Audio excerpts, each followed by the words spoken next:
Bueno, pues bienvenidos de nuevo al Bosque Canumis. Esta vez volvemos después de muchos meses, no sé si ya un año, no lo sé.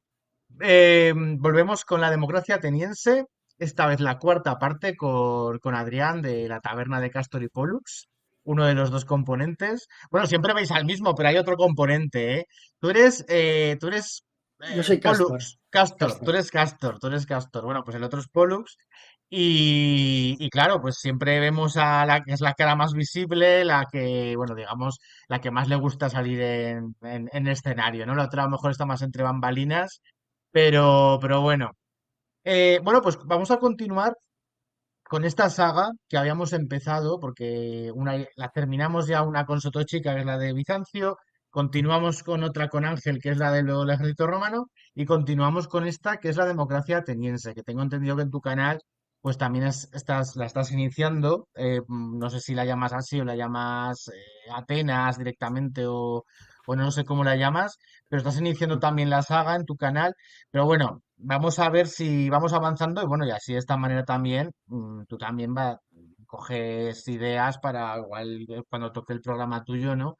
Pues hacerlo allí, ¿no? Pero bueno, como sé que esta saga pues interesa, porque Atenas siempre interesa, pues vamos a continuar y ya veremos dónde la acabamos. No sé si acabaremos en la época romana, ya no lo sé. Eso ya depende de Adrián. Entonces, nos habíamos quedado que habíamos visto la Primera Guerra Médica. Entonces, te voy a pedir que hagas una especie de pequeño recordatorio, como si fuera esto era un capítulo, ¿no? El intro, ¿no? Que se recuerda un poco del capítulo anterior o en capítulos anteriores. Y a ver si nos puedes hacer un recordatorio y ya pues comenzamos con esta Segunda Guerra Médica. Bueno, en primer lugar, dar las gracias por la invitación. Tenía muchas ganas de volver a casa, como se suele decir, como el turrón, ¿no? Vuelvo a casa por casi Navidad, que ya queda poco. Y nada, ya sabes que considero a Boscanumis mi segunda casa y siempre he dicho que tu comunidad es de lo mejor que hay. Así, en plan, súper resumen. Así que invito a todo el mundo que se suscriba a todas tus redes sociales y especialmente a tu canal de YouTube y a tu comunidad de Telegram, que no tiene desperdicio. Atenas, a lo que me has dicho sobre Atenas en mi canal, bueno, sí, básicamente está dedicada pues a la historia de la antigua Grecia desde el punto de vista de la ciudad-estado de Atenas. Aquí lo quiero enfocar más a la historia de la democracia y por lo tanto te puedo spoilear que mi intención es dejarlo cuando llega ya la dominación macedonia, cuando Ujú. Alejandro, esto es muy spoiler, ¿eh? Cuando Alejandro muere, que Alejandro el Magno, pues la ciudad de Atenas se rebela y al final pues el poder macedonio la aplasta y impone ahí pues un gobierno oligárquico que se haga cargo de los destinos de la ciudad, que básicamente sería alrededor del 323, del 322. Ahora estamos en los albores de la Segunda Guerra Médica. Es famosa por la muy afamada película de 300, que aunque no, a uno no le guste la historia o no le llame, algo le sonará a esa película, aparte que por destrozar la historia. Bueno, a ver, siempre lo he dicho, ¿no? Tiene sus puntos buenos, que son que ha hecho que muchísima gente se interese por este periodo o tenga algún vago conocimiento o alguna una pequeña inversión, pero por otro lado hay gente pues que se sabe, ¿no? El cine muchas veces es la entrada a estos temas y al final pues en el imaginario colectivo lo que se queda es esa imagen que te transmite el cine, los cómics, etcétera, etcétera. Bueno, a ver, 300 es una obra maestra. A ver, independientemente de... Claro, aquí el cine, incluso el que quiere ser más fiel, es infiel. O sea, claro, es que es muy difícil porque si no, probablemente saldría algo mucho más aburrido para ver. Totalmente. Entonces, además 300 tiene un punto, un componente artístico y épico y un tanto nacionalista, ¿vale? Digamos un poco, ¿no? El tema europeo, el tema oriental, ¿no? Que Frank Miller ahí en ese cómic pues quiso poner, que también lo han tachado algunas veces de fascistoide, ¿no? Al hombre. Bueno, Sí, sí, así es. bueno, Es como lo han clasificado ya se algunos, ¿eh? sabe, Algunos. se reparten muchos carnets de fascistoides de forma gratuita hoy en Exacto, día. exacto, Pero bueno, exacto. a ver, es lo que tú Y dices, sí, es una novela gráfica que está basada en un cómic cuyo autor es, como bien has dicho también, Frank Frank Miller. Miller, y eso está basado a la vez de una película de los años 60 conocida como León de Esparta, que a la vez está basado en la obra de Heródoto que narra este periodo. Ni que decir tiene que Heródoto es nuestra principal fuente, por no decir casi la única de este conflicto, ¿no? Que lo vamos a abordar porque es muy importante, porque para conocer la historia de la democracia ateniense, esto se puede considerar que fue esa gran prueba de fuego que hizo tambalear los cimientos de la propia ciudad-estado. De hecho, fue arrasada 2 veces y ahora lo vamos a ver. Y claro, o sea, eso fue lo que le puso a prueba para ver si eso aguantaba o no aguantaba, pues el devenir del futuro. Aguantó bastante bien y de hecho salió bastante reforzada. Para mí, esto fue un poco el abono que hizo que este sistema pudiese fructiferar a lo largo de los próximos casi 2 siglos en adelante. Y si no hubiese habido unas guerras médicas ya creo que lo dije en los anteriores programas, ¿no? Porque los griegos no distinguían entre persas y medos, y para ellos el persa era la guerra contra el medo. Que bueno, que hay poca diferencia, porque el medo son unos pueblos nómadas iranios del norte y los persas son de la zona del sur, ¿no? La zona de Persis. De ahí el nombre. Pero bueno, ellos no distinguían, no hacían distinción entre dinastías y tal. Para ellos eran todos medos. Y ahí viene. Entonces, vale, es que a ver, Sí. para qué se van a complicar en esas épocas? Podemos hacer el sistema romano, ¿no? Que está el romano y después el bárbaro. Y pues esto es Eso. algo así parecido, ¿no? Heleno y lo demás, todo bárbaro. Que de ahí también una curiosidad que seguro que os gustará, que, bueno, que el término bárbaro viene de aquí. Porque para los griegos, bárbaro era aquel el que barbuceaba, ¿no? El que sonaba así a su oído, algo así como barbar. Y hacía referencia a los pueblos estos de la estepa, ¿no? A los pueblos, precisamente a los persas. No viene por los germanos. Después, bueno, ya pues al final se adoptó el término también y ha llegado hasta hoy en día. Pero bueno, y guerras médicas, porque son varias las guerras médicas. La primera que finalizó en Maratón, ya para encarrilarnos un poco en lo que vamos a hablar. La segunda fue las famosas batallas de Salamina, las Termópilas, Salamina, Platea y Micale, que son las que trataremos hoy. Y después habría una tercera guerra médica que sería bastante más larga, una especie como de guerra fría, de enfrentamientos menores entre proxies, que es un término que conocemos porque no directamente las potencias no luchan entre sí, ¿no? Son objetivos menores en lugares bastante alejados. Ya no, la guerra se traslada al Mediterráneo, a la zona de la Jonia, etcétera. Y finalizaría pues con una victoria griega en la cual se expulsaría a los persas. Pero bueno, nos hemos quedado en que Atenas ha ganado a Persia en la batalla de Maratón, una hazaña porque nadie apostaba como se le solía decir antiguamente a los que conocimos las pesetas, ¿no? Nadie apostaba un duro por los atenienses y bueno, y una maniobra de osadía, un error de cálculo persa y datos que nos faltan donde estaba la supuesta caballería, etcétera, etcétera, pues al final los atenienses ganaron. ¿Vale? Estamos en el año 490 y en este periodo, pues bueno, las diferentes potencias pues sufrieron diferentes cambios, ¿no? Empezaremos por los de Esparta, que son mucho más fáciles. ¿Y por qué Esparta? Porque va a ser un actor determinante en todo lo que va a ocurrir hasta ahora.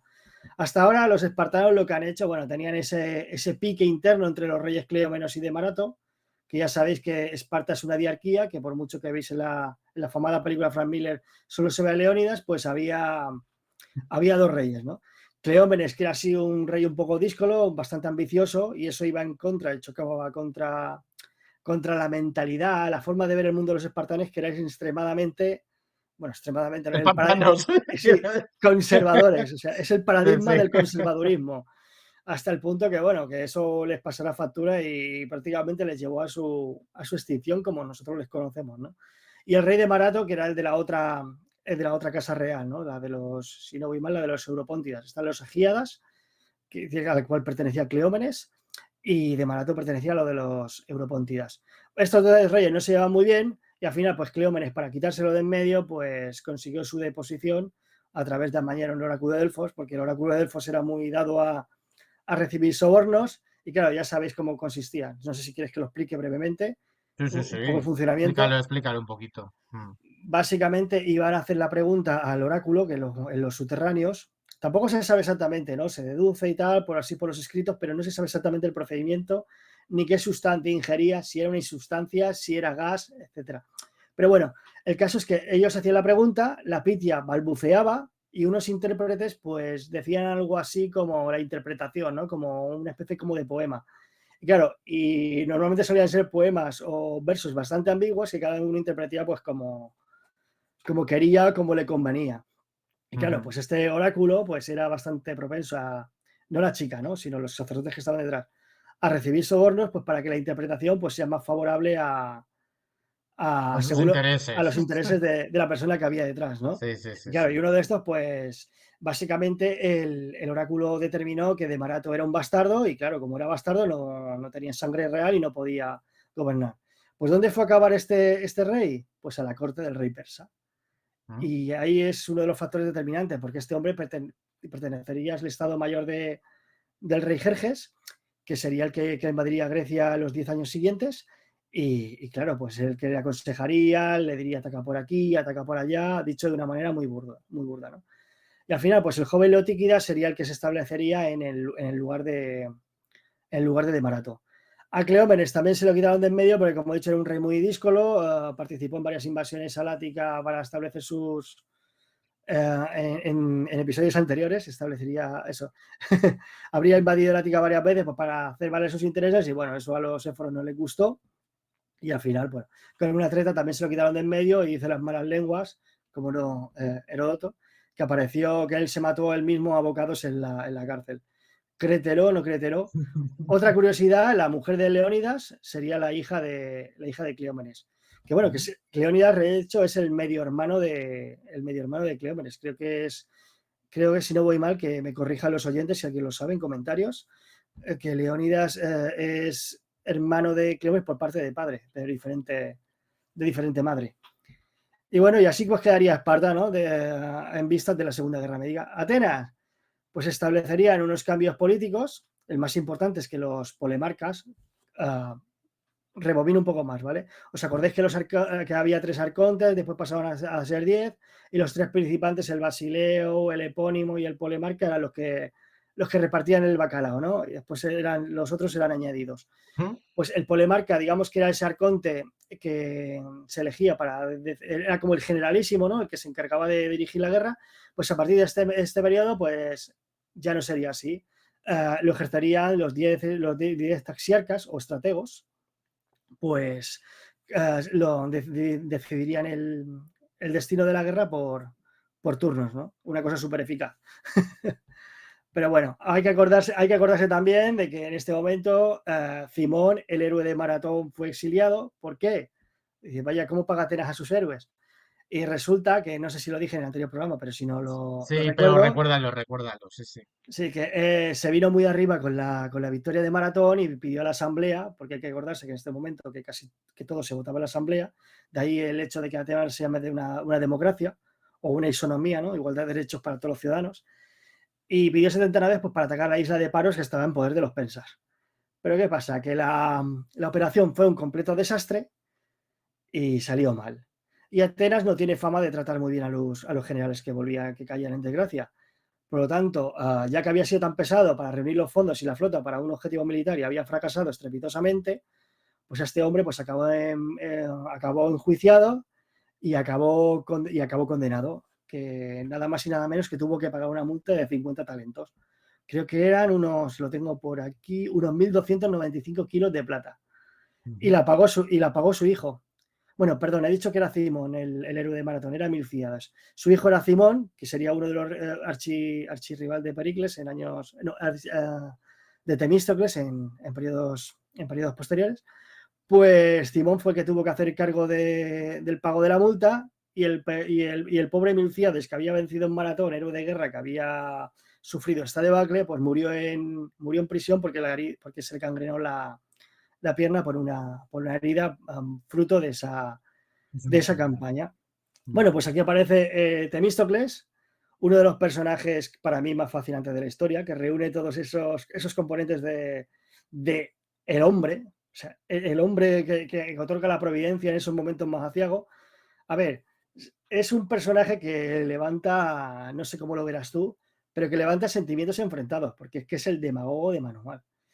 Y es un hombre que venía que era lo que en Roma se conocería como un homo nous, que vendría fuera de esta aristocracia clásica, terrateniente, y este señor pues medró apoyándose en las clases populares.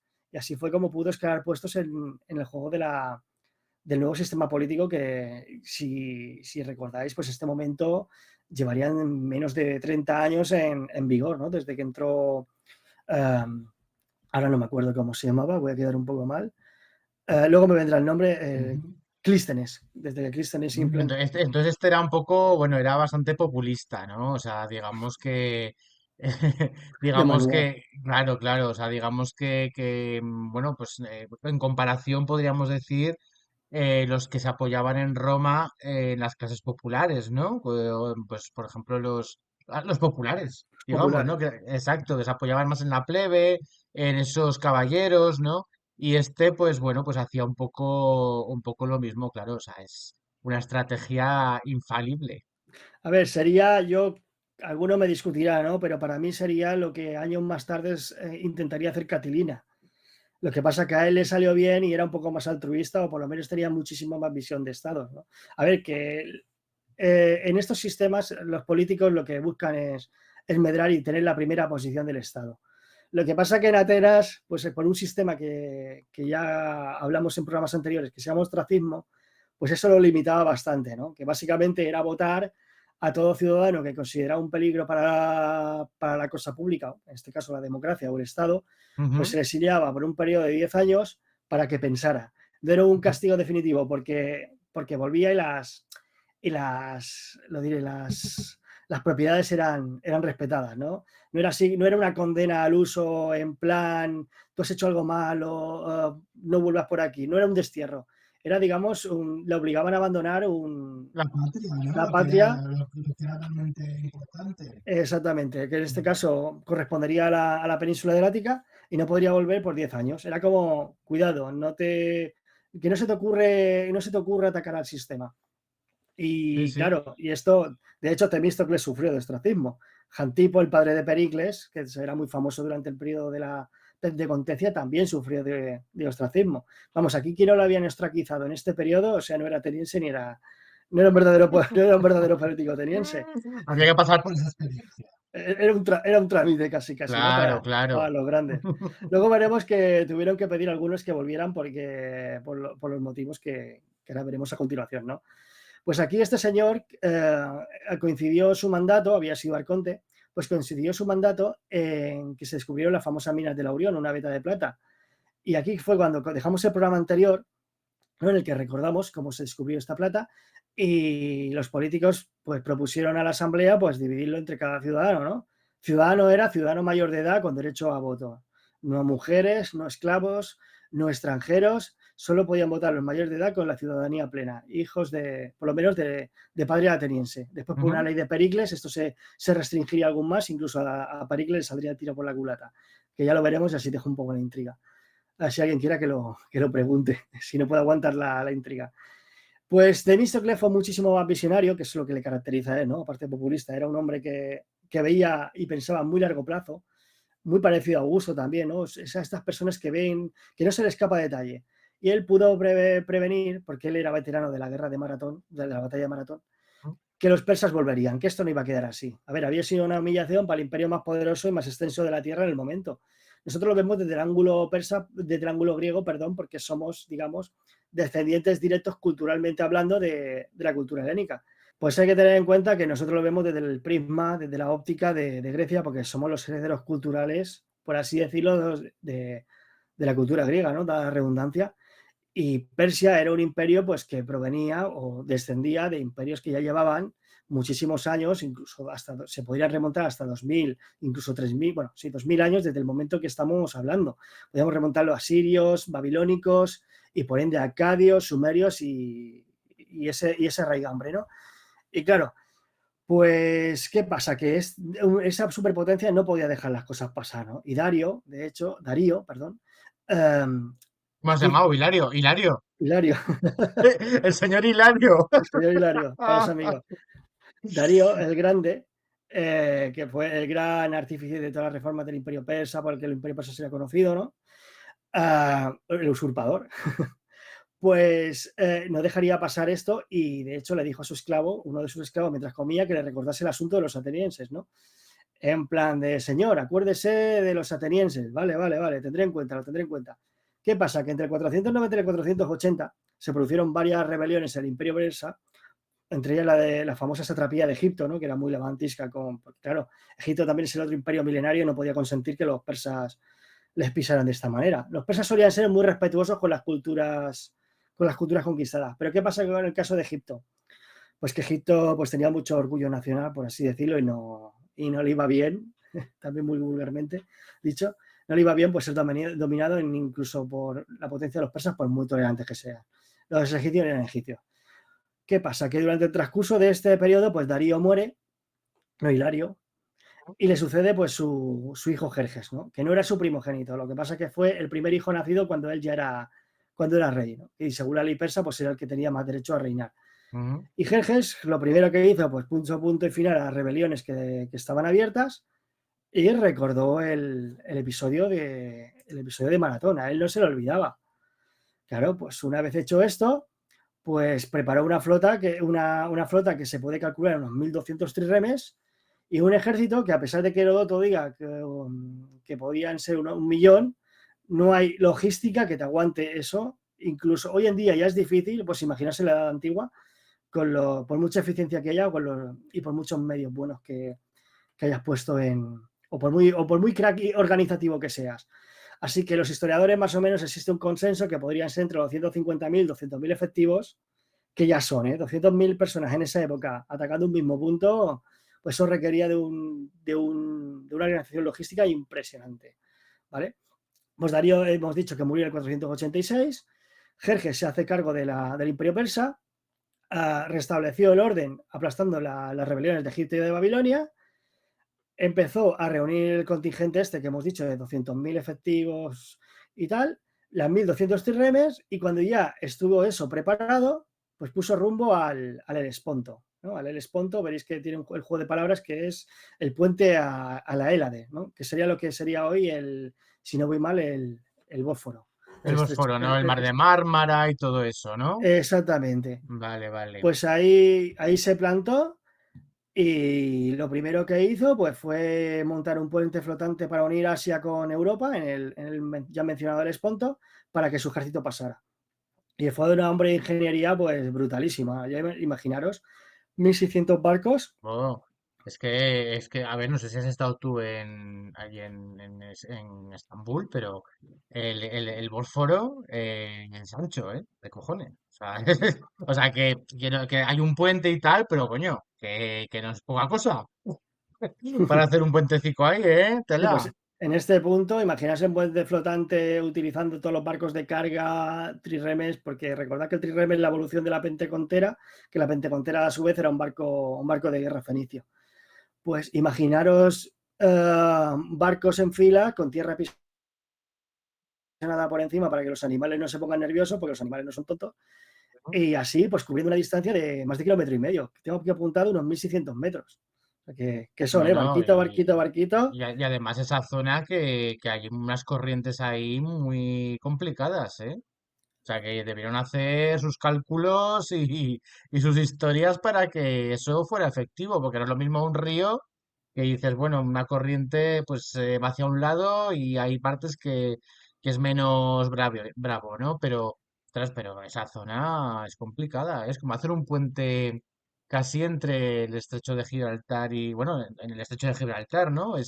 No es tanto porque es mucha más distancia, pero bueno, no sé, Es, ahí, ¿eh? es complicada, las Sí, sí. corrientes complicaron mucho. Pues a pesar de esto, pues para que veáis el poderío persa, fueron capaces de domar las aguas, entre comillas, y establecieron pues el paso de Asia a Europa de esta manera tan original, ¿no? Audaz, por decirlo de alguna manera. Ujú. Y el segundo paso, pues el monte Athos, famoso porque hay un monasterio hoy en día, es digamos la península calcídica, son esas tres protuberancias que están al norte de Grecia, al norte del Egeo hay como 3 dedos que entran al mar, eso es la península calcídica, pues el dedo de la izquierda, hay 3, el de la derecha del todo, perdón, ahí sería la península del monte Athos, ¿no?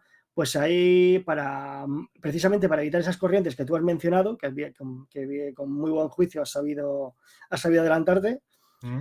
pues lo que hicieron fue excavar un canal también increíble para que la flota no tuviese que pasar por esa península y poder pasar a través para que las corrientes no hundiesen Ah, flota. De hecho, vale, ya vale. se había hecho una intentona años atrás en las famosas campañas entre la revuelta jonia y el ataque en Maratón, y fue un desastre. Pues aquí ya lo pudieron prever. Y nada, pues se plantaron en Macedonia pues en la primavera del 480. O Como sea, tengo que... que quieres decir que un pequeño península, ¿no? Un dedito, digamos que hicieron un canal Sí, y lo partieron para evitar las corrientes. Ya, pero brutal, ¿eh? ¿Sabes lo que es hacer? Madre sí, mía, sí. es muy fuerte eso, ¿eh? El poderío persa se Sí, basaba en sí, sí, esto. sí, sí, La sí, sí, cantidad de sí. medios, vamos, es que era abrumadoramente superior a las 4 ciudades-estado griegas que se le pusieron. Y ahora diré mi veredicto de quién considero que ganó esta guerra médica, porque como bien he dicho, las guerras médicas son 3, le ganaron los griegos, pero para mí esta se podía considerar un empate técnico y ahora veremos por qué, ¿no? Bueno, ahora, Ujú. en un ratito. ¿Vale? Pues 480, Jerjes ya se ha plantado en Grecia. ¿Qué hicieron los griegos? A ver, nos remontamos un poquito antes, un año antes, precisamente o concretamente, mejor dicho, en verano. Y claro, viendo el peligro, bueno, la que se les venía encima, pues claro, pues unas 30 ciudades pues se juntaron y formaron una liga, ¿no? La Liga Helénica. ¿Dónde se juntaron? Pues en el Istmo de Corinto, que es esa pequeña franja de tierra que une lo que sería la península del Peloponeso con el resto de la Grecia continental. Ah, Vale. ¿Quién se puso al mando de esta liga, ¿no? De estas 30 ciudades? Venga, dejamos el turno. ¿Tú quién dirías que se puso al mando? pues no lo sé, la verdad, no lo sé, ¿eh? No sé. ¿Leónidas? Pues sí, vas bien encaminado. Pues fueron los espartanos. Como era la ciudad Ah, con más prestigio, pues sí, claro, sí, sí, pues, sí. pues era la ciudad que asumiría el mando de la liga, ¿no? A través, bueno, digamos que el sistema de hegemonías era una ciudad pues que prevalecía sobre todo por su prestigio y por su poderío económico y militar. Bueno, los espartanos económicamente no es que fuesen muy bollantes, pero militarmente, pues claro, el prestigio de ese ejército pues les otorgaba ese aura de invencibilidad y que, que hacía que los otros griegos pues se sometieran o se subordinaran a ellos, más que someterse, ¿no? Ujú. Y bueno, ¿qué hicieron los atenienses? Pues lo que hemos hablado de los que los habían sido expulsados, ¿no? Racismo. Ostraquizados. Sí, Ah, vale. pues Vale, vale, vale. ostraquizados. Es difícil la palabra. Pues le dijeron, volver para acá porque necesitamos todas estas mentes brillantes y todo el que pueda colaborar porque la que se nos viene encima es chica, ¿no? Como se suele decir en según qué regiones Ujú. de España. A ver, los atenienses, ahí en un momento voy a leer una cita de Heródoto que os va a gustar bastante, ¿no? Pues, ¿qué hicieron los atenienses? Pues fueron al oráculo de Delfos y les empezó a preguntar, ¿no? Le hicieron varias entrevistas y el oráculo pues contestaba de esa forma ambigua en las que decía que, a ver, no os opongáis a los persas porque son más que vosotros y aunque quiera dejarlo todo abierto en el aire porque así es éxito seguro, ¿sabes? Siempre voy al 50% de esa manera para que pase lo que pase, siempre he acertado. Pues aquí el oráculo de Delfos ya se casaba, ya dijo, mira, es que aquí es que no hay color, ¿sabes? O sea, el poderosísimo imperio persa pues os va a barrer de la faz de la tierra. Rebobinamos. Persia lo que quería era aplastar a Esparta y Atenas, porque primero, porque Atenas, aparte de que se había cargado al emisario, había resistido la embestida de Maratón. Y esto no podía quedar así. Y a Esparta, ¿por qué también? Porque Esparta, pues, están chulos en esa escena, ¿no? En la que tiran al emisario al pozo. O sea, ¿quién les manda a ellos meterse en ese jardín? Pues con ellos no iba la cosa. Y claro, aquellos fueron pidiendo, el emisario fue pidiendo tierra y agua, que era una señal como de sumisión, ¿no? O sea, no era una sumisión, ¿no? Sino era reconocer como que el poder del rey persa estaba por encima, ¿no? Como que le leías una lealtad. No es un vasallaje al uso, pero era como que tú estabas reconociendo el poderío del rey persa. Y Sí, los como dice Sotochica, de jure, ¿no? De de Jure. facto no, pero de jure. Y después los persas, el Peloponeso les quedaría lejos y todo lo que tú quieras, ¿no? Pero bueno, Mm, ellos esperarían todos los años que recibirían en Persépolis, en el Palacio del Gran Rey, pues recibirían su delegación con su tributo para recordarles esta sumisión de Jure y ya está. Pero la mm. vida de los griegos, en este caso los espartanos, seguiría igual, con su auge, con sus historias. De vez en cuando recibirían un mensaje en plan, oye, Leónidas o Leotíquidas, el otro rey, necesito tropas porque voy a iniciar una campaña loca contra los de Cita. Bueno, pues te mando 50 personas o 100, depende de lo que tú me pidas y lo que yo te pueda aportar. Y habría quedado ahí la cosa, pero no. se vinieron arriba también y tiraron al emisario al pozo. O sea que Pozo. eso es, no hay mayor insulto. Oye, ese pozo, ese pozo era así, era un pozo de 2 kilómetros de diámetro. Yo lo dudo. Sería el típico pozo para tirar agua, le rajarían el cuello ahí en medio. Es una suposición. Y venga, y para adentro, ¿no? Y tan, con esa frase tan vacilona de Leónidas, ¿no? Cuando le Sí, dice sí, tierra y agua, pues tendrás ambas cosas ahí abajo. ¡Hala! sí, sí. Voy a buscarla. No, no, se nos ha salido vacilón en Leónidas. Y tal. Pues volvemos a la predicción, ¿no? Ya cansado el oráculo de dar predicciones funestas, les quiso abrir un poquito de esperanza, ¿no? Y les dijo así: Zeus, el de penetrante mirada, concederá a Atenea Tritogenia un muro de madera, único pero inexpugnable, baluarte de salvación para ti y para tus hijos. Eso lo dijo Herodoto en Historias, en libro 7, versículo 140. Y claro, ahí les abre como un halo de esperanza. ¿Qué es el muro de madera? Búscalo tú, ¿no? Tiene cualquier interpretación, pero ya le das un hilito de esperanza, ¿no?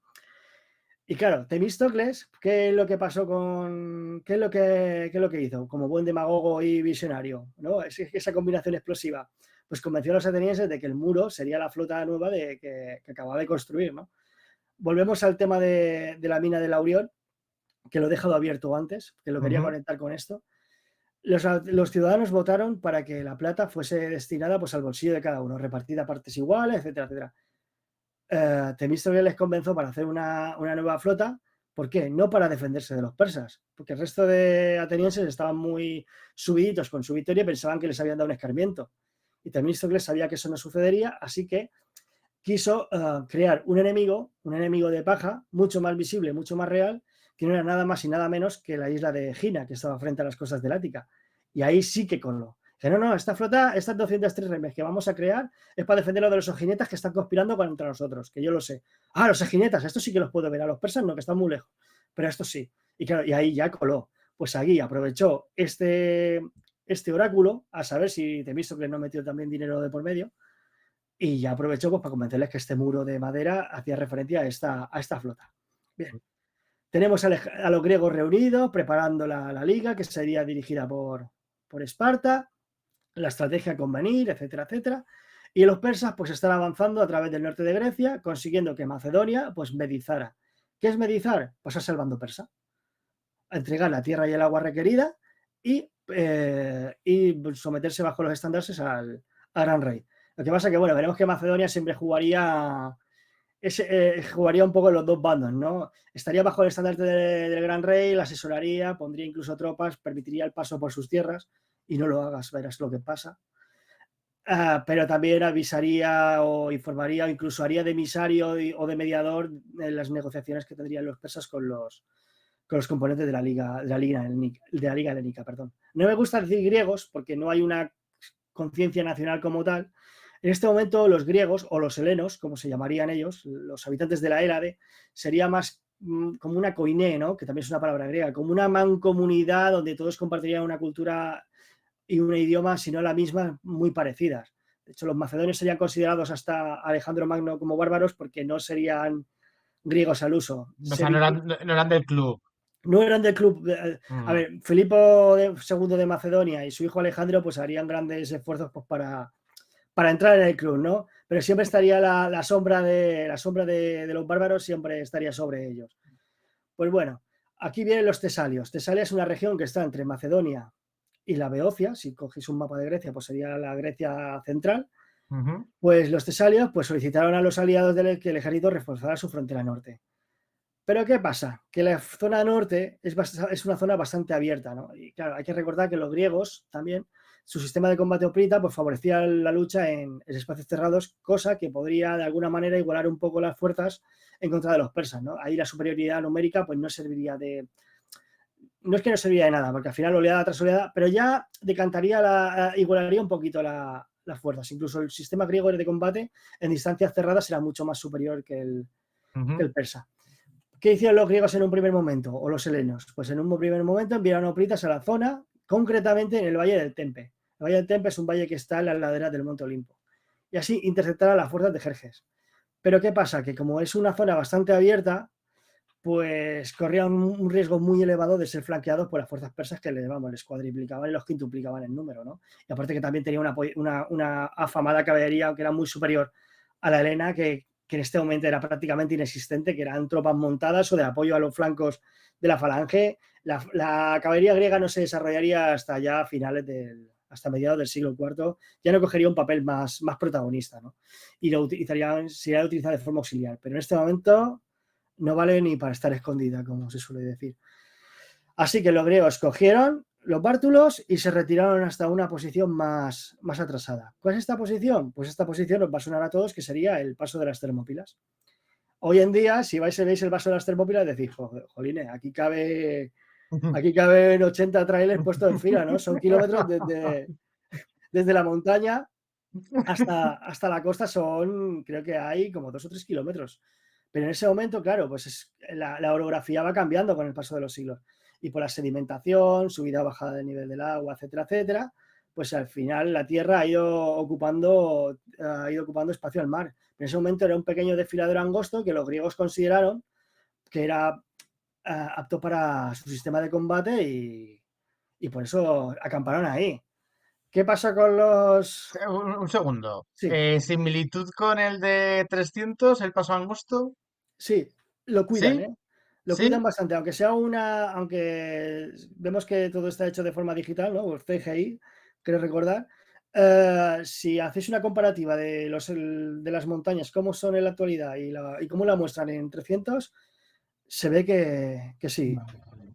Lo que pasa es que no luchan en esa especie como de acantilado, bueno, acantilado no, perdón, como que hay como una especie como de desfiladero al lado de un acantilado topado por un muro. Ellos lucharon directamente en el desfiladero. Sí, sí, había un muro que recorría esa zona que era como, no era un muro defensivo al uso, ¿no? El muro focense, como se llama en la película.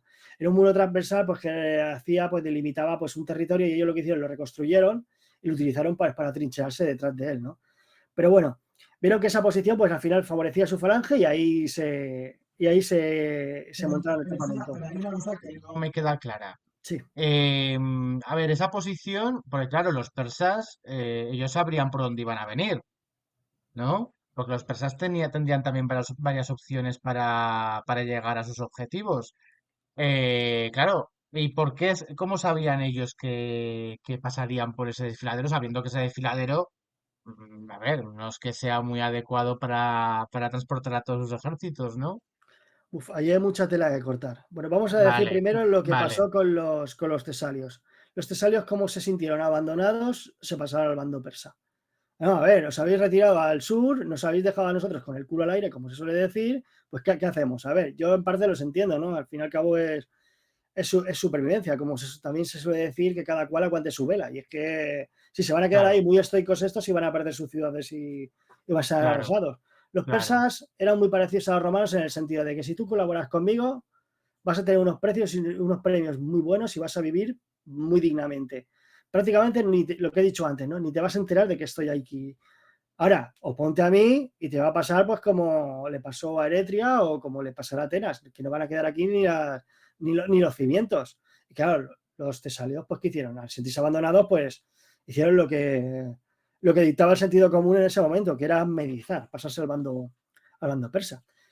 Las Termópilas, ¿por qué ese paso? Porque es la ruta natural que une la Grecia del Norte con la Grecia central. Es casi, mm, casi paso obligado para poder seguir al sur.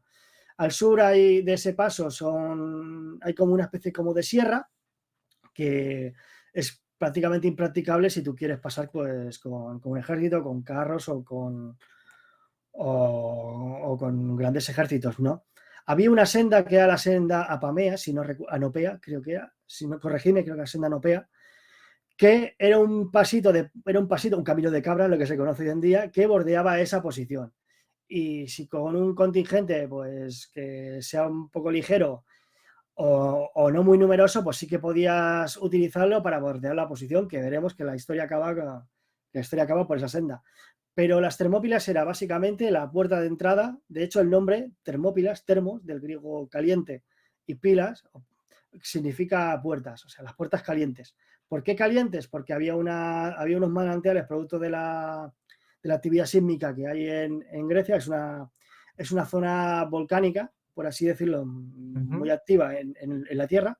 Ahí pasan fallas y ahí hay pues aguas termales, ¿no? Pero, que se calienta por ese fenómeno. De ahí viene el nombre, ¿no? Pues claro, y lo de las puertas, porque era la puerta que ya entraba que ya permitía el acceso a la Grecia central. O sea que tenían que pasar por ahí sí o sí. Vale. No sé si he respondido a tu pregunta Sí, sí, sí, sí, o sí, hay algo que sí. añadir más. Vale, pues Bueno, la bueno, a línea. ver, lo único, claro, que a nivel, claro, a nivel de pasar con el ejército es como me recuerda un poco al tema de Teutoburgo, ¿no? Eh, no sé, o sea, como que es como una trampa, ¿no? Es como, Dios mío, o sea, estamos aquí vendidos de alguna manera. Bueno, no tal que así, porque a ver, si tú sabes cómo es el paso, la orografía de cómo era el paso en la época, claro, no te pueden atacar ni por un flanco ni por el otro. Lo único que tienes que hacer es atravesar, o sea, como campo a través o fuerza a través, cuñado un nuevo término. La fuerza Sí, si quieres pasar, tienes que pasar por narices por la fuerza que se te oponga.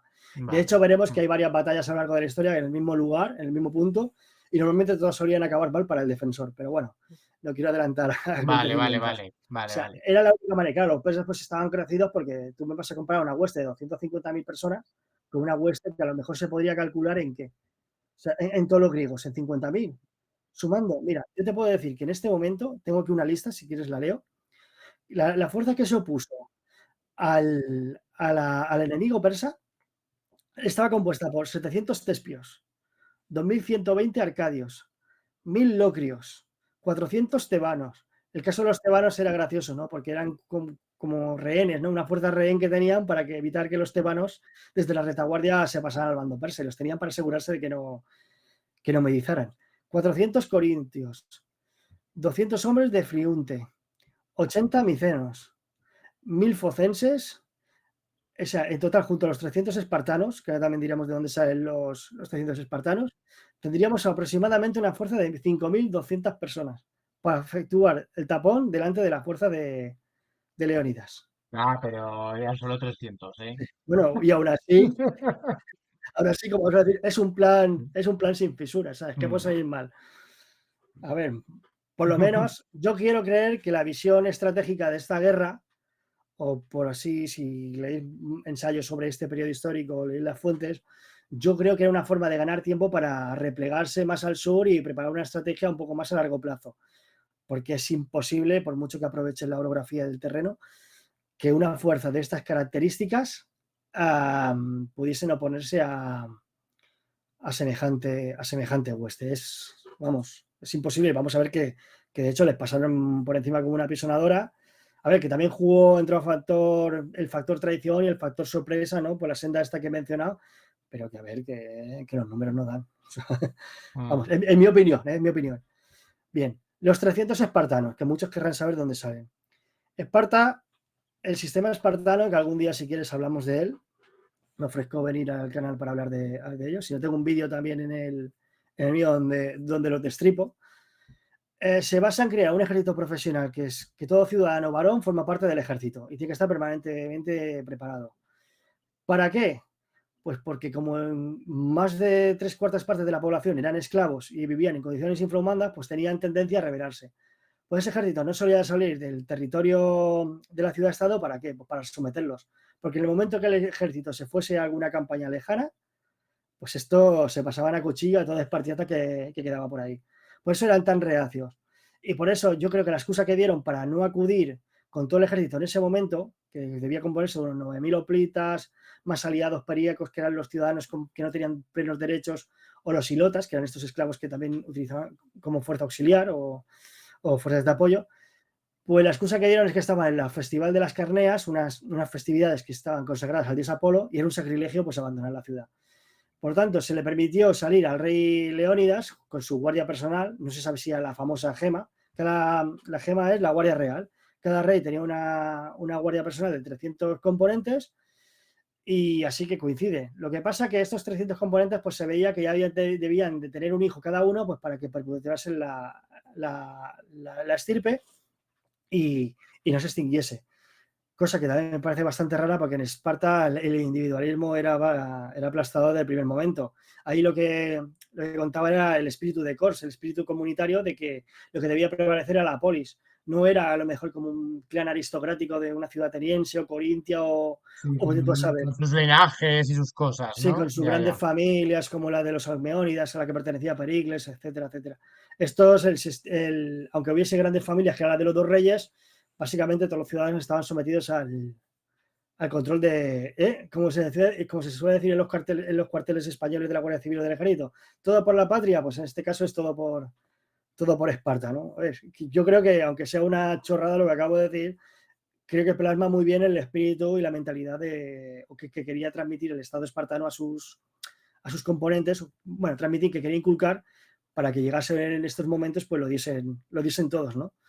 Bien, la situación estratégica, ¿cuál es? Pues Termópilas y Artemisio. Artemisio es la otra gran batalla naval que lideraron los atenienses con la flota. Bueno, lideraron los atenienses porque fueron los que más barcos pusieron, pero realmente había un polemarca, bueno, una barca, que sería el equivalente a un almirante, que sería espartano, aunque no tuviese ni puñetera idea, permíteme la expresión, de navegar, pero bueno, a ver, si la liga la mandaba a Esparta, pues lo más lógico es que una barca espartano fuese la que lideraba. Pero bueno, quien puso los barcos ahí realmente fue Atenas. Y claro, ellos bloquearon la flota persa desde el mar para que no pudiese flanquear la posición terrestre y los espartanos lideraron la confederación terrestre en el paso de las Termópilas.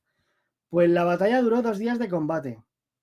O sea que se dice pronto, ¿eh? 2 días aguantando embestida tras embestida y en el cual pues vemos que las tropas regulares, la caballería, tropas traídas desde los rincones del Imperio Persa intentaron reventar la posición, pero la superioridad de la falange griega en los combates cuerpo a corta distancia pues era muy superior.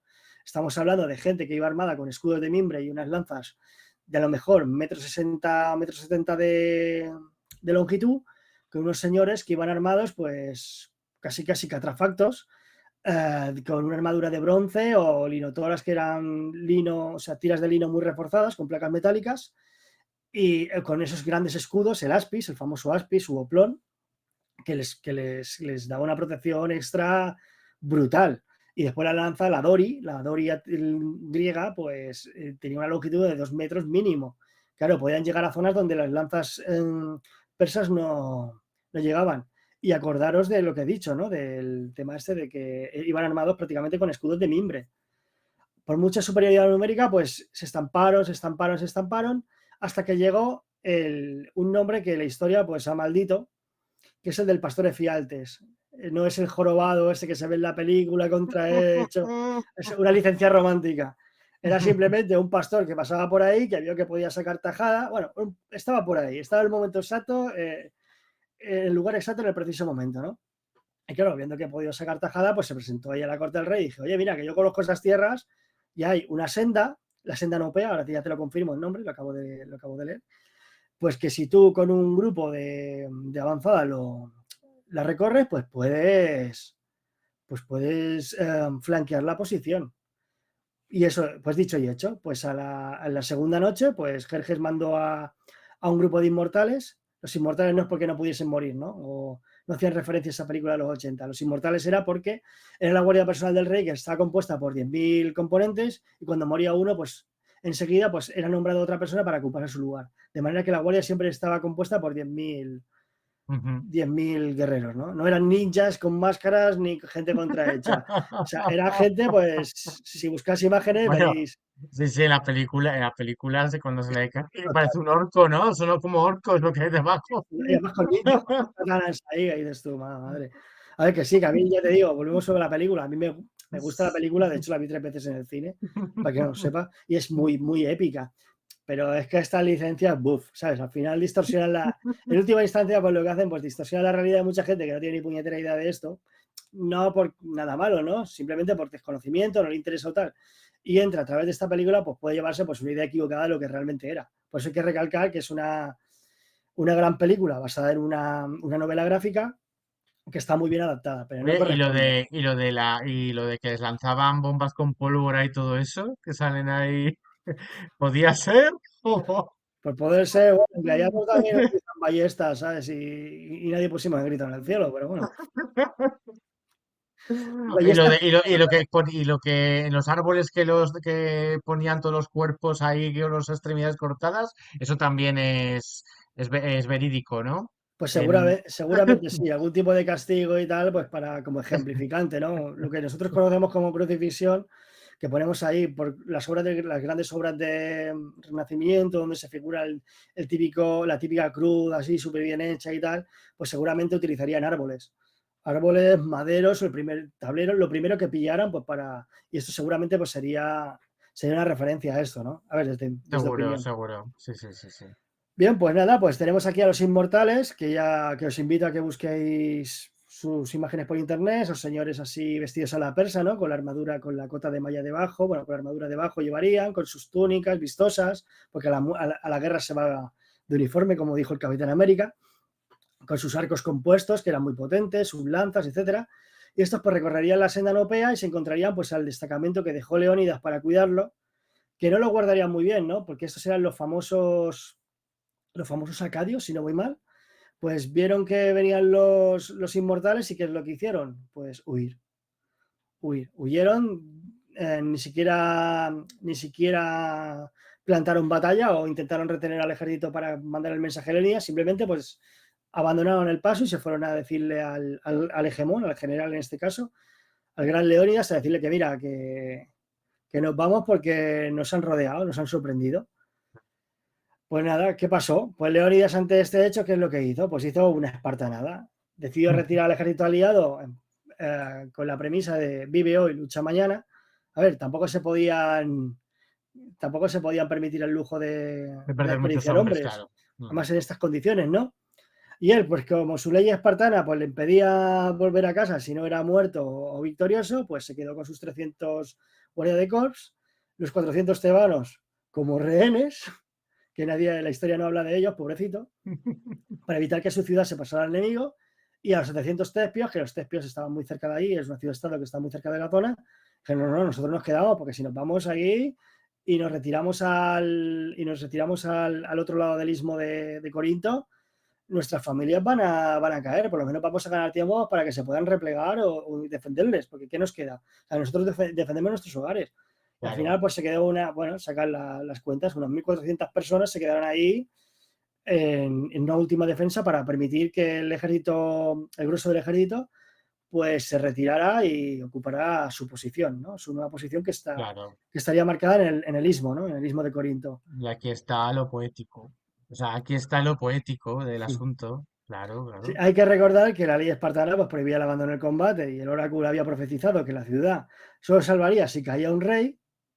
Pues claro, a ver, ¿por qué el rey Leónidas? Porque en este momento Leónidas ya era carne de geriátrico, este hombre estaría ya jugando al dominó, era un veterano de guerra, tenía 60 y pico de años, y claro, a ver, y si se perdía, pues que tampoco pasaba mucho, ¿no? Pues ya vendría un regente hasta que su hijo, que era menor de edad en este momento, pues ya tomase las riendas, y tampoco era una pérdida tan sonada, aparte que, bueno, por esos factores, pues Leónidas decidió quedarse.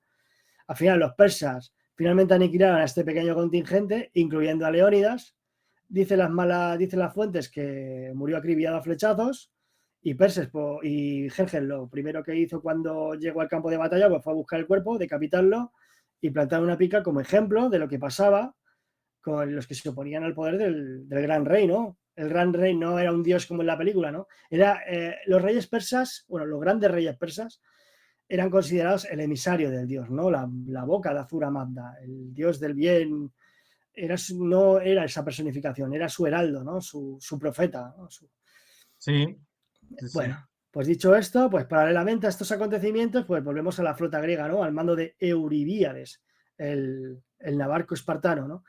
Tenía 270 triremes, ¿vale? La flota griega. ¿Cuántos decís que puso Atenas? Pues lo que he dicho antes, 200. Estamos hablando que 2/3 partes de la flota y más, 3/4 partes las ponían los atenienses. Eran los que Sí, la sí. tenían. Pues la misma estrategia que en el mar que en tierra. Intentar frenar a la flota griega aprovechando los cabos. Cuando digo aprovechando los cabos, digo muy cerca de la costa, intentando aprovechar pues los estrechos navales, pues para que la superioridad numérica de la flota persa pues no desbordara la línea griega. Igual que las Termópilas, pero en el mar.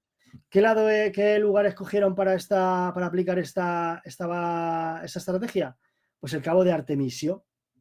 El nombre os sonará, la película es de 300, el agujador imperio, no digo 302 porque no son 302, es da pie a confusión, pues veréis que es el nombre de la general, del almirante persa que existió, que existe de verdad y de hecho combatió. No en plan tan pro o tan amazona como esto, pero la mujer estaría ahí vestida como una mujer, pero desde su trono, desde su nave capitana, pues dirigiría las operaciones o por lo menos recibiría el asesoramiento de su Estado Mayor, que sería regentado por sus generales y almirantes, ¿no? Pues el cabo Artemisio, que está muy cerca al norte de la isla de Eubea, que es esa pequeña isla que está al norte del Ática. Tras varios enfrentamientos que terminaron en tablas, y a la larga, claro, las tablas perjudican a los griegos porque no pueden sufrir ese número de bajas, pues ¿qué hicieron? Pues se tuvieron que retirar a ocupar posiciones pues, junto al resto del ejército, que como bien hemos dicho, pues sería como sería al sur del istmo de Corinto. Ahora hablaremos de esa estrategia porque esa estrategia también es cachonda.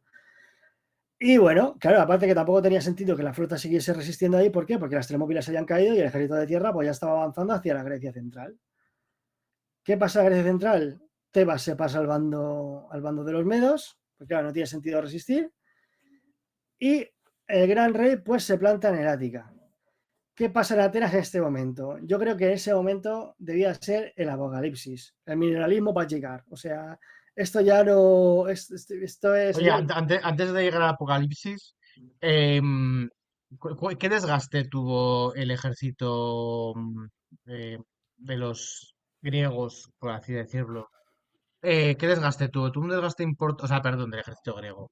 El desgaste de los persas, quiero decir, con todo esto. A ver, ¿Mínimo o hubo un desgaste importante? no, hubo un desgaste mínimo. O sea, Mínimo. sufrieron bajas, pero prácticamente el gran ejército del rey persa estaba íntegro. No Vale. puedo calcular porque ahora mismo no sé Entonces, cifras. entonces, lo que es la poética de este asunto lo puso más bien Heródoto, ¿no? Porque realmente en esa época no les inspiró no les inspiraría tanto como para, ¿no? Para decir, ¡buah! ¿No? O sea, es más la poética de mucho más tarde. Heródoto, a ver, pues por convencionalismos históricos, porque no vende lo mismo decir 1 millón que 150.000, por patriotismo, para inflar, o sea, una forma de inflar o vender la victoria, ¿no? Pues era esa, ¿no? Inflando las cifras. Igual, porque nadie estábamos ahí para verlo y es lo que pasa, ¿no? Como Ya, decía, como decía el gran Paco Álvarez, claro, es que al final tenemos que fiarnos de unos escritos que nos escribieron in situ y fíjate tú de ellos. Hay que creerlo, ¿no? O sea, hay que creerlo en parte y usar el sentido común. El sentido común dice, pues eso, que de 1 millón de persas, o sea, movilízate 1 millón de personas a ver si eres capaz.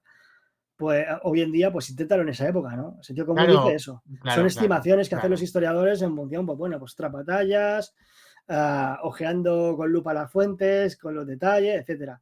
A ver, Mm, sufrieron desgaste, pero ¿qué desgaste pudieron sufrir? O sea, no se sabe a ciencia cierta, pero es mm. lo mínimo. Sí que sufrió más desgaste la flota, ¿no? Porque sufrió tormentas, muchos se fueron a pique, les embestida, es mucho más difícil de reponer. Estamos hablando de que era una flota de unos 1.200 trirremes contra una flota que no llegaba a los 300 barcos de guerra. Bueno, trirremes, birremes, eso, el nombre de la nave lo determina el número de filas de remeros, ¿no? Y bueno, pues ya aquí llega el apocalipsis, como hubiera dicho, llega el mineralismo y en Grecia, en Atenas, perdón, cunde el pánico. ¿Qué es lo que deciden hacer los atenienses? Evacuar la ciudad. Evacúan a la isla de Salamina, a la que es una isla que está justo enfrente del Ática, enfrente del puerto de Pireo y de Falero, y ahí pues su población civil y el Estado Mayor pues se retira pues Aguantar. para aguantar, Mm. para evitar la debacle. Y sí que hay un pequeño contingente que sí que se queda en la ciudad, porque consideran que es una deshonra, porque dicen que el oráculo dijo que el muro de Valera los defendería, y ellos creen que la muralla de la Acrópolis, que en ese momento era de madera, pues era lo que hacía referencia al oráculo, pues deciden aguantar, pero vamos, que duran menos que un chupacho en la puerta de un colegio, permíteme la expresión, porque les pasan por Mm. encima. ¿Qué hacen los persas? ¿Parlamentar y decir vamos a salvar la ciudad? Nada. Ellos entraron y al final cumplieron su objetivo. Vamos a rebobinar. ¿Cuál es el objetivo? Y me lo vas a contestar tú. Uy, uy. Sí, sí, sí, te voy a pasar la patata caliente. ¿Cuál era el objetivo de los persas cuando iniciaron estas campañas? ¿Invadir Grecia? No, yo me imagino que era vengarse de los atenienses, ¿no? Y también de los espartanos, pero sobre todo de los atenienses. Pues Me parece que era por una estupidez que cometieron más. Bueno, no, pero es el inicio de la Primera Guerra no, Médica, pero es vas muy verdad. bien encaminado. Sí, sí, sí. Bueno, pues Ellos, eso, en la revuelta jonia, hay que acordarse que todas las ciudades eso. jonias que pidieron ayuda a Atenas y Eretria, que participaron en la contienda, bueno, Atenas realmente no llegó a participar, mandó 20 buques de guerra, que cuando vieron que lo que habían hecho los griegos en la ciudad de Sarde, que la habían saqueado hasta los cimientos, pues se dieron cuenta del error que estaban cometiendo y se dieron media vuelta y se piraron, hablando mal y pronto. Que no llegaron ni a participar, pero bueno, pero el rey Claro, persa, porque en ese momento los persas y Atenas estaban aliados, entonces de alguna manera fue una traición, por eh, supuesto. exactamente, muy bien Mm, hilado.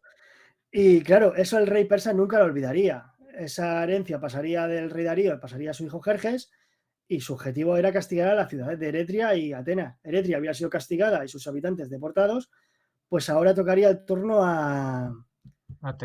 turno a Mm, Atenas. Ahora viene la curiosidad. Esa famosa imagen que en programas anteriores utilizamos, la de Armonio y Aristogitón, que son los tiranicidas que mataron al hermano de Hipias y Parco, que salen así con el puño levantado. sí. Esa estatua que estaba en Grecia, pues se la llevaron los persas como trofeo de guerra y se la llevaron a Persia. O sea, bueno, saquearon Ya, el- y no se sabe ya más de esa estatua. Nunca. la estatua arcaica que apareció después. Pues bueno, ahora no lo recuerdo. Creo que la estatua que se conserva hoy en día en el Museo de Nápoles, si no voy mal, si es el Museo Sí, de Nápoles, sí. es es la que vino después. Pero Ah, la vale. estatua original, todas estas estatuas que en este momento serían del estilo arcaico, estos famosos, las coré, los couros, estas estatuas tan rectas, las esfinges y tal, pues fueron destruidas y arrasadas y de hecho en excavaciones posteriores pues fueron encontradas bastantes de ellas. El ¿No? Partenón, que todavía no estaba construido, estaba precedido por otro templo, ¿no? El Hecatombeon. Creo que era ¿Hecatombeon era? No me recuerdo el nombre. Había otro templo en su lugar.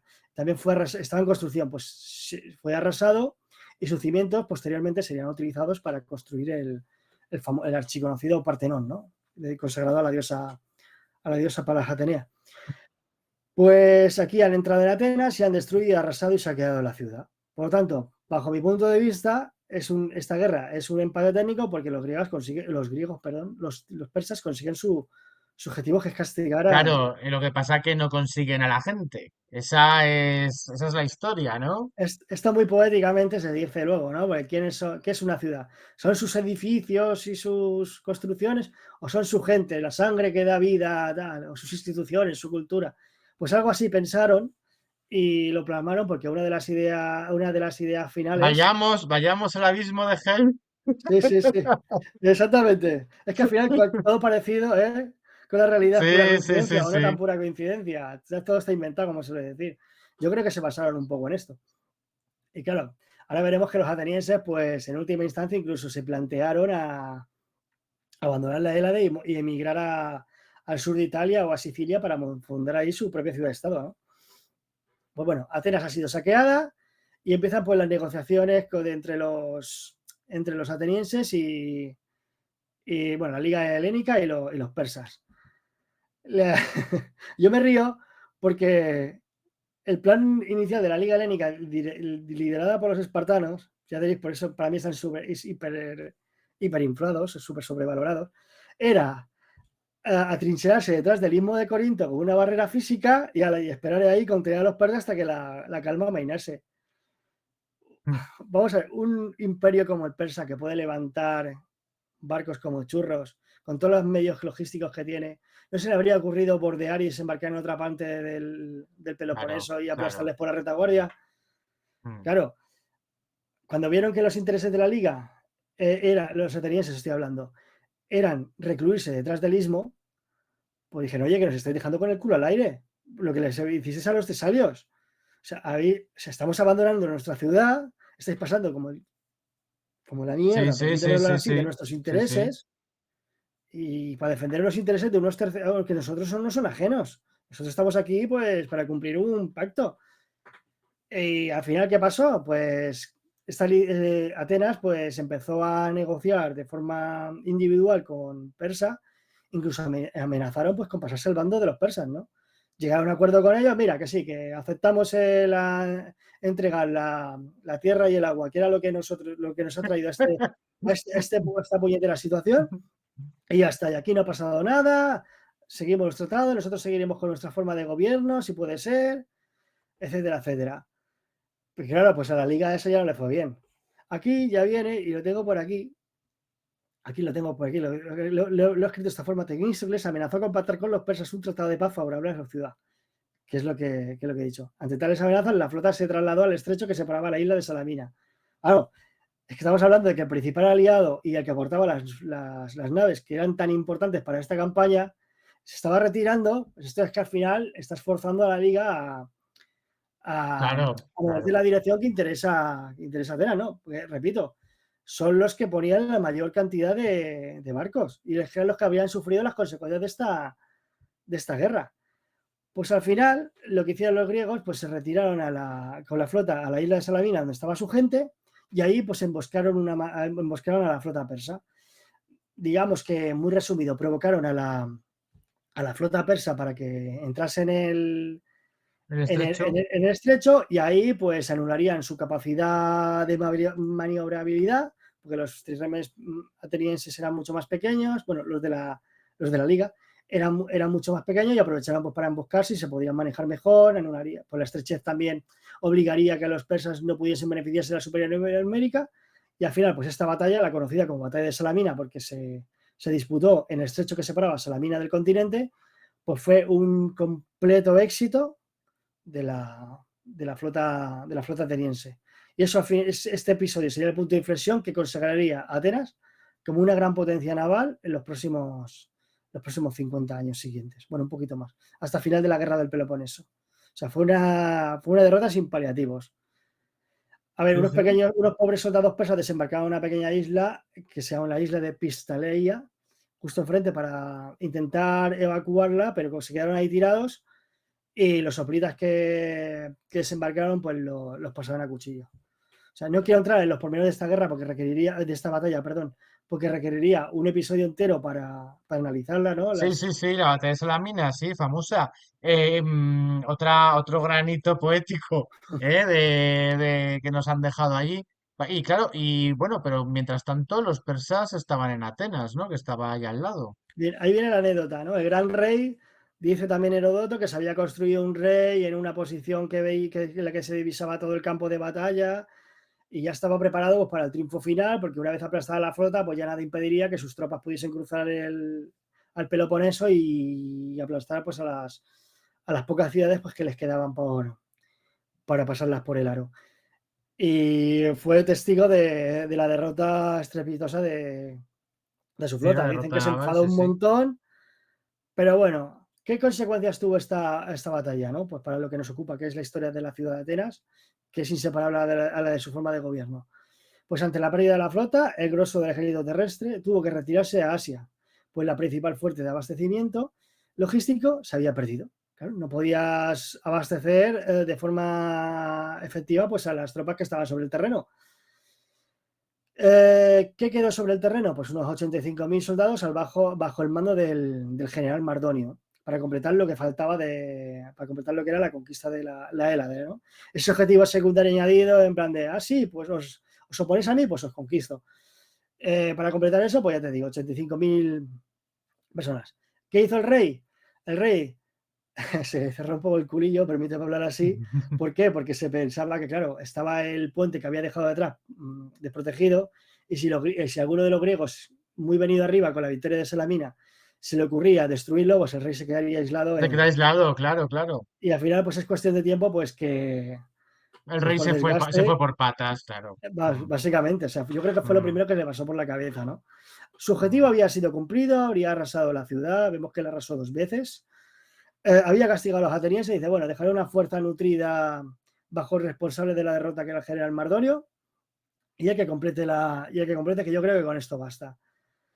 Los griegos recuperarían la iniciativa y al final esto también serviría para que se desencadenasen varias rebeliones en el seno del Imperio Persa, porque claro, el omnipotente Imperio Persa había sido derrotado, por lo tanto, Dos veces ya, ¿eh? Sí, como sí. dicen como dicen en la película esta de Depredador, si sangra se le puede matar, pues permíteme la analogía, pero creo que lo que resume bastante bien, pues lo que debieron pensar las satrapías más levantiscas del Imperio Persa.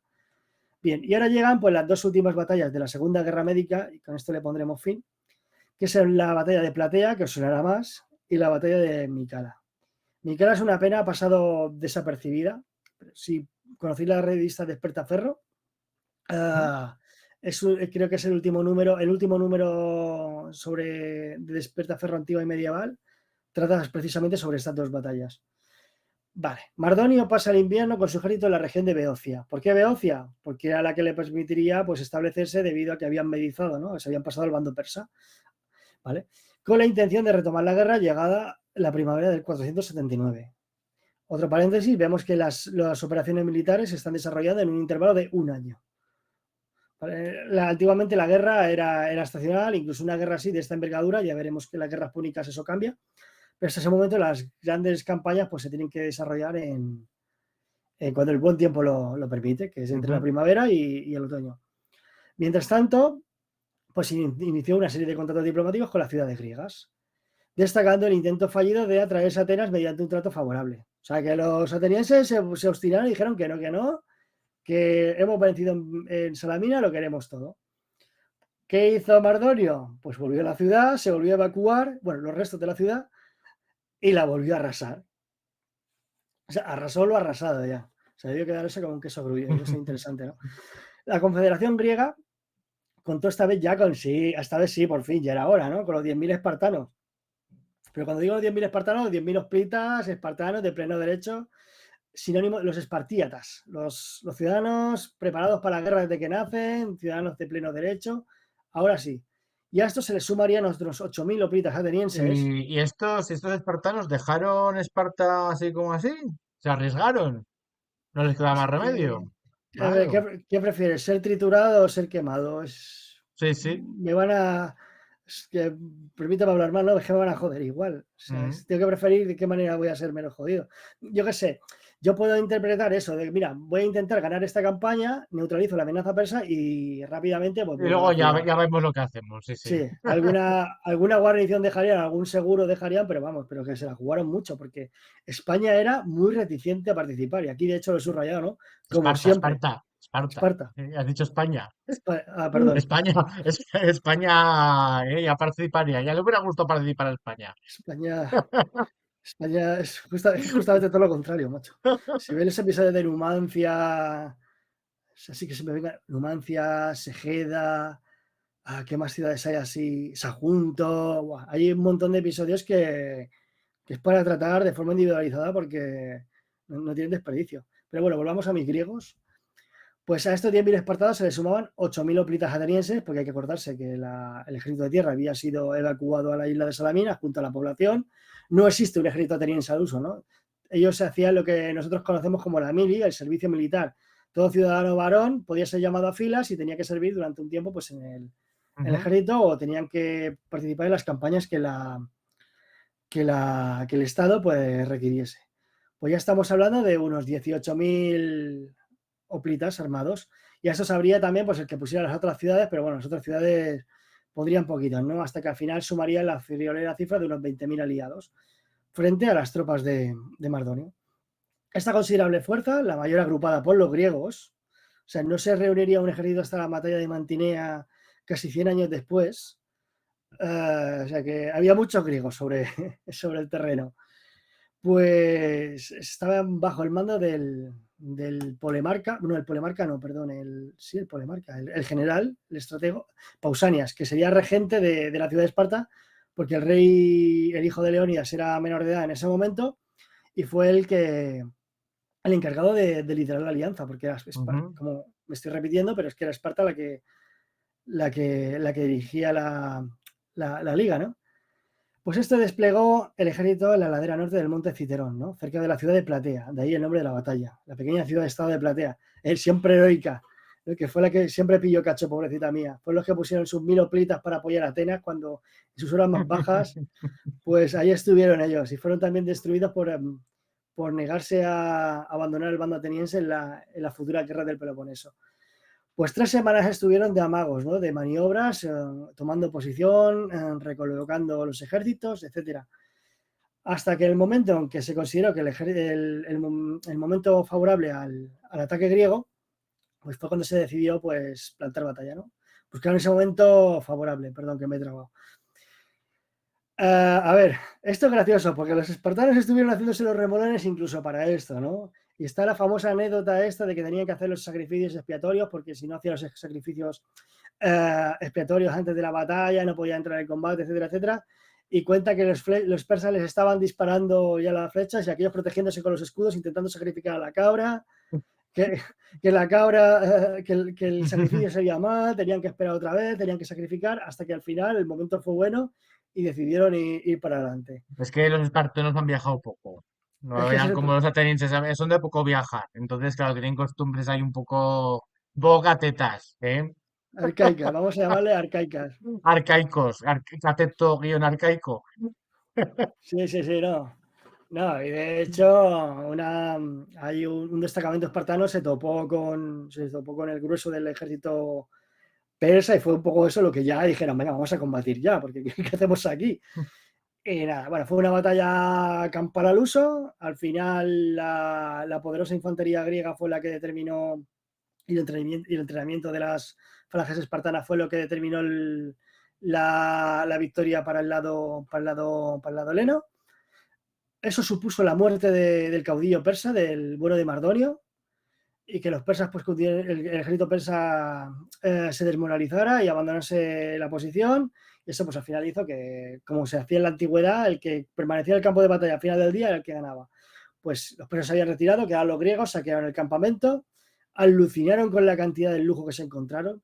Hay otra anécdota que dice que cuando los espartanos vieron el lujo que había en las tiendas de los generales persas, dijeron, ¿y estos para qué han venido? O sea, si tienen de todo, ¿qué tenemos nosotros si pagamos con monedas de hierro? O sea, ¿qué necesidad? Y bueno, y esto pues al final pues es lo que menciono, ¿no? Que los dejó muy perplejos, ¿no? Ante tal magnitud de riquezas. Bueno, tras esta gran victoria salió una expedición contra Tebas, que se había pasado al bando aquemenida, había llegado el momento de ajustar cuentas. Y ante el abandono de sus protectores los persas, pues dijeron, mira, os entregamos a los responsables que nos obligaron a meditar.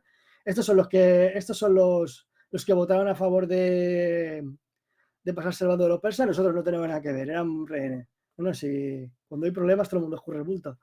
Sí, ¿Qué, sí. qué les pasó a estos? Pues los pasaron a cuchillo ipso facto. Porque en ese momento meditar era un castigo, pero era un sacrilegio religioso. Era lo O sea, peor. se cargaron a los que señalaron sus propios conciudadanos, ¿no? Exactamente. Vale, vale. Estos fueron los que tuvieron la maravillosa idea de pasarse al bando persa. Pues Ujú, esto se lo pasaron a ujú, cuchillo. ujú. Sí, Y sí. en, y en otoño de ese mismo año, pues la alianza pasó al contraataque, trasladando el teatro de operaciones a las costas de Asia Menor. Aquí entramos en la batalla naval, bueno, una batalla anfibia, la batalla esta de Micale, que la flota griega al mando del espartano Leotíquidas junto a Jantipo es el que hemos hablado antes que había sido ostracizado, padre de Pericles, Ujú. pues consiguió derrotar a los restos de la flota persa que estaba fondeando pues muy cerca del cabo Mícala, ¿no? Otra batalla así, que la flota persa dicen que estaba varada en ese momento, desembarcaron los soplitas y les vencieron en tierra y les pusieron en fuga. Pues con este acto heroico, pues los griegos habían conseguido alejar de la Grecia continental la amenaza persa. Esto al final, pues, ¿qué acarrearía, ¿no? Ahora entramos ya en el epílogo, ¿no? Pues través de esta batalla, del cabo Mícala, pues los griegos continuaron la campaña expulsando a los persas de las diferentes islas y enclaves de Europa y Asia Menor. Hay que recordar que hasta ese momento, pues los persas contaban con el dominio hasta la mismísima Tesalia. Y estos, recuperando la iniciativa, pues fueron, entre comillas, limpiando, ¿no? Una operación de limpieza, de redundancia, pues fueron expulsando a los persas hasta confinarlos en Asia y de las islas del Egeo, porque la gran mayoría de las islas del Egeo seguían perteneciendo al poderío persa. Pues isla tras isla, mediante campaña, mediante defección o rendición, pues fueron pasándose otra vez al bando de los griegos. Y esto, Ujú. pues al final, esta guerra duraría hasta mediados de siglo, pero ya en otra envergadura y en otra entidad, ¿no? No sería ya Grecia Ya, estaba. sería con peones, ¿no? Usando otro tipo de peones. Sí, hubo una Ya, ya. batalla, hubo una campaña fallida por la parte de la flota ateniense a Egipto para ayudarles en su rebelión, la cual se convirtió en un desastre. Pero bueno, al fin y al cabo, pues en el 449, con la paz de Calias, se puso fin. 449, ¿eh? Ujú. Y estamos hablando que en una guerra, en la Segunda Guerra Médica, se libró entre el 480 y el 479. O sea que hubo años de hostilidades todavía. Esto, pues sería la base, pues para lo que vino después, ¿no? La liga, pues cuando los espartanos vieron que no tenía necesidad de seguir continuando con este negocio, pues se retiraron y claro, pues ante el abandono de Esparta, pues ese vacío de poder lo ocuparon otros, que serían los atenienses. Y esta liga, pues con el paso del tiempo, se daría lugar a la famosa Liga de Delos, que sería también la base del conocido o mal llamado Imperio Ateniense. Yo le llamo Liga controlada por Atenas y a la mínima que puedo, pues Sí, me es que levanto. imperio no, A no ver, sé, no suena a imperio comercial, bien, imperio militar, a porque eran ver, los que, pero según la vamos, concepción del mundo antiguo, sí tiene sentido, porque imperio no es como es nosotros el lo mando, conocemos, ¿no? ¿no? Digamos el mando, El ¿no? mando.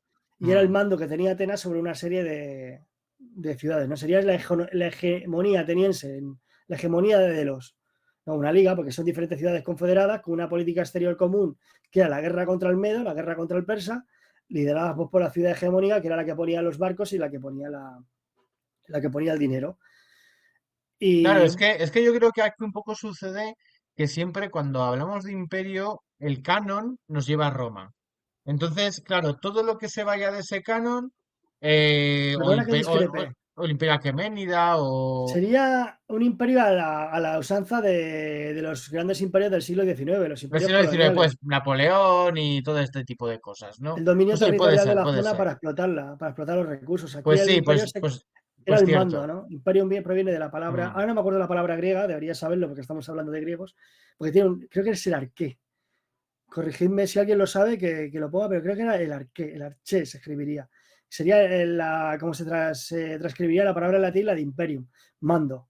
El mando militar, el mando civil, el mando sobre una zona. Las provincias romanas nacen como una forma de acotar el área de influencia y de mando sobre un magistrado, para que fuese legal. O sea, pues esto sería algo así, ¿no? El mando de Atenas sobre sus aliados. En este momento se seguía el sistema este de lo que he dicho antes de hegemonías, ¿no? De una ciudad prevalece sobre el resto. Y en este momento pues se configurarían dos hegemonías. La Liga de Delos, que sería conformada básicamente por las islas del Mar Egeo, la ciudad de la Jonia, que estaban emparentadas con Atenas, porque hay que recordar que Atenas era de origen jonio, una tribu indoeuropea establecida en Grecia a finales de la Edad del Bronce. Y la otra gran liga, la liga rival, pues sería la Liga del Peloponeso, que sería liderada por Esparta y por sus aliados, que se conformó pues precisamente bajo la base de la liga que tenía ya Esparta previamente formada, pues para poner coto a las ambiciones imperiales y expansionistas que podía tener Atenas. Hay que Ujú. recordar que sobre papel, ¿no? De facto, no, perdón, de jure, ¿De como bien has Yure? dicho antes, la que tenía la hegemonía sobre la Hélade era Esparta, pero es que Atenas de facto era más poderosa, porque era la que dominaba, pues, era la que dominaba el mar en ese momento, y en ese momento quien tenía el mar, además viendo cómo era la orografía o la geografía de Grecia, mejor dicho, pues lo controlaba prácticamente todo, y eso desembocaría en uno de los grandes conflictos de la antigüedad que también requeriría pues un podcast aparte, ¿no? Pero aquí, pero aquí lo que nos interesa es que la amenaza persa ha sido borrada de la Grecia continental gracias a los atenienses, a su poder de resiliencia, palabra que no me gusta decir A mucho, mí tampoco, a mí tampoco. de aguantar lo que nos echaran, de su obstinación, y Mm. vieron que su sistema funcionaba y que les podía llevar a grandes éxitos. Eso fue la consolidación definitiva de la democracia ateniense, que es de lo que hemos venido a hablar, ¿no? Yo he venido a hablar de democracia. Ujú. Claro, porque hay que tener en cuenta que la democracia está intrínsecamente ligada con la historia de la Bueno, sociedad. y a la vez propaganda, porque, bueno, aparte de las monedas y todo eso, ¿no? Que puede interesar más a mí, pero sí que una propaganda brutal a través del mar, precisamente, y de sus grandes victorias, de bueno, pues del pequeño, ¿no? Que vence al grande, ¿no? Correcto. Y el poder que empieza a tener en ese momento, porque claro, hablamos del imperio ateniense, pero por ejemplo, en todos los socios de Atenas, eso que he llamado la Liga de Delos, Sí, digamos que así como los persas en en las diferentes satrapías, pues se puede llamar, o territorios, ¿no? Tenían allí pues alguien directamente del Estado para controlar un poco a ver lo que hacía cada gobernador en, o cada sátrapa. A los atenienses también tenían a alguien en cada ciudad para ver un poquito. no, eh, co- no, o sea, no se puede extrapolar porque el sistema persa no tiene nada que ver con el heleno, porque el heleno, como bien hemos visto, su contexto geográfico, social, histórico es completamente diferente. La Liga de Delos se regiría pues una serie de ciudades que están aliadas de mutuo acuerdo, lideradas bajo la hegemonía. en principio, en igualdad de condiciones, ¿no? Entre Sí, comillas. fíjate, digo, de esto hablaremos porque chocaremos con Vale. ello, porque ahora viene el periodo de la Pentecontencia, que son los 50 años en los que Atenas pues, tuvo la hegemonía de esta región del mundo, ¿no? En la que la Liga de Delos de la que estamos hablando, o Liga Ático-Délica, como suelen en los manuales de historia, pues sería la protagonista indiscutible, ¿no? Pues la Liga Aticodélica básicamente pues se conformaría pues lo que estamos hablando antes, ¿no? De una ciudad hegemónica que es Atenas, que se había confederado o aliado con diferentes ciudades-estado, principalmente del ámbito egeo, ¿no? De las islas, de la zona de la Jonia, algunas zonas también de la Grecia continental, la parte de la isla de Eretria, etcétera, etcétera, que llegan al acuerdo de que todos aportarían barcos al fondo común para defenderse de los persas. Llega un momento en que al final pues son convencidos pues también por mutuo acuerdo o por diferentes vicisitudes para que en vez de barcos, dijo Atenas, oye, ¿y si yo pongo los barcos y vosotros ponéis la pasta? Ya con la pasta esa yo construyo barcos. Y les pareció una magnífica idea. Pues se creó el tesoro que estaría guarnecido en la isla de Delos, que sería el territorio franco donde se juntaría la isla, pero bueno, pero llegan los atenienses en un momento dado y dijeron, uy, es que aquí el tesoro corre muchísimo peligro. ¿Por qué no lo guardamos en la Acrópolis, que es el lugar más seguro ahora mismo de toda la liga? Y estos aceptaron también, me imagino que no de muy buena gana, y al final acabó ahí el tesoro. Como añadido voy a decir que gracias a ese tesoro pues se construyó un complejo que nosotros conocemos hoy en día, que es el Partenón, y todos los propileos y todos los edificios más famosos de la Acrópolis de Atenas, en lo que se podría considerar en uno de los mayores casos de malversación de bienes de la historia. Gracias a esa malversación, pues podemos gozar de esas ruinas maravillosas. Y poco Vale, más que vale. añadir, no sé si he contestado. Bueno, ¿Cómo va? bueno, esto aún con todo ya lo veremos todo en el siguiente programa porque va a ser súper interesante porque ya nos viene la época de Pericles Correcto. o la época de En los Pericles. manuales figura como la Pentecontecia, ¿no? Los 50 años del Imperio Ateniense, ¿no? En la que la Liga Ático-Délica pues, toma un papel principal en los destinos de la Hélade, los espartanos se vuelven recelosos. O sea, lo que tú tienes en el imaginario colectivo, en tu cabeza, de cuando te dicen Antigua Grecia, tu cabeza lo asocia a toda la producción cultural A y esa artística época. de esa época. Y fueron 50 años, ¿eh? La guerra de Troya, los vasos de figuras rojas, bueno, de figuras negras empezaban a caer en desuso, pues todo el arte clásico, la época clásica nace en este momento. Acaba de morir la época arcaica y acaba de empezar la época clásica. Bueno, gracias a los persas, porque mira, En parte arrasaron con toda Atenas y es oye, pues el, hay que reconstruir. es el catalizador. Eso es, eso es. Bueno, pues nada, Adrián, pues oye, ha sido impresionante, una de las épocas más importantes de la humanidad, por lo menos de la parte occidental, ¿no? Que es donde vivimos nosotros. Pues siempre un poco lo miramos el mundo siempre con el centro Europa, ¿no? Y Occidente. Pero bueno, oye, en nuestro caso, pues es así, porque nos hemos criado aquí Pues nos ha tocado. y es nuestra historia, ¿no? Y aunque los griegos igual dirían, no, no, que vuestra historia es la nuestra. Vuestra historia. Bueno, pues oye, pues muy interesante. Estoy seguro que a la gente cuando lo vea le va a encantar, porque hay muchas cosas que no sabrán, cosas que crees que a lo mejor sabes y no sabes bien, o lo sabes de una manera incorrecta.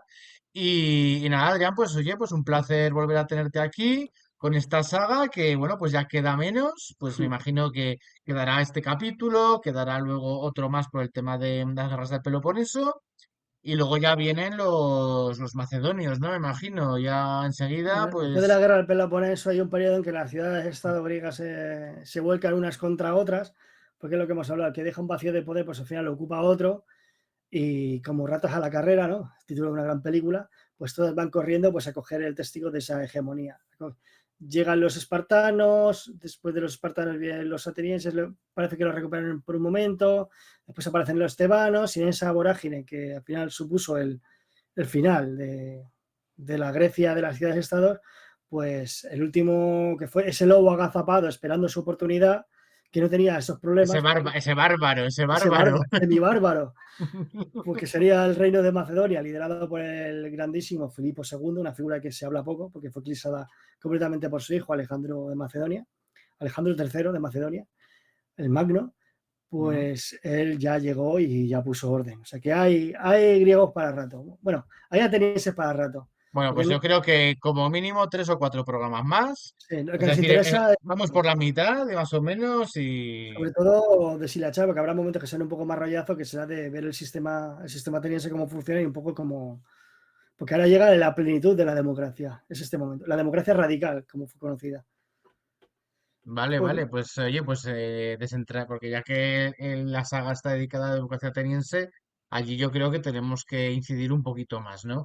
No, a ver, es rollazo, ¿no? Es algo, yo creo, que a quien le interese es algo súper interesante por ver un poco también las diferencias notables que hay con la democracia en esa época de lo que nosotros conocemos actualmente también por democracia, ¿no? Que viene el nombre de allí, de esa época, pero que hay grandes diferencias. Primero, porque no todos, ahora todos somos ciudadanos, pero en esa época los ciudadanos eran unos pocos, no todos eran los ciudadanos con derecho a ese voto, ¿no? Bueno, pues ya sin más, lo vamos a dejar aquí y bueno, pues ya cuando sea, pues ya veremos el siguiente programa, eso ¿vale? está.